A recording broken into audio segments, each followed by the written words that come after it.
কিয়ামতের ময়দানে ওই বিভীষিকাময় সময়ে মুসিবতের কালে মানুষগুলো পাগল হয়ে বিশ্বনবীকে খুঁজতে আরম্ভ করবে। সবাই মিলে বিশ্বনবীর কাছে যেয়ে বলবে, ইয়া রাহমাতাল লিল আলামিন।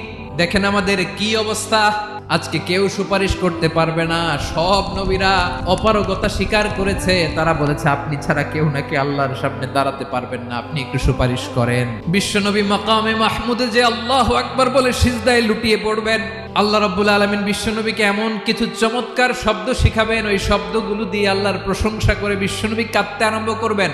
রব্বুল আলামিন এই দৃশ্য থেকে সহ্য করতে পারবেন না। রব্বুল আলামিন বলবেন, ইয়া মুহাম্মদ ইরফা রাসা, ও নবী আপনি মাথা তোলেন, যা চাবেন তাই দেব। ওয়াশফা তুশাফা, যার জন্য সুপারিশ করবেন তার সুপারিশ কবুল করে নেব।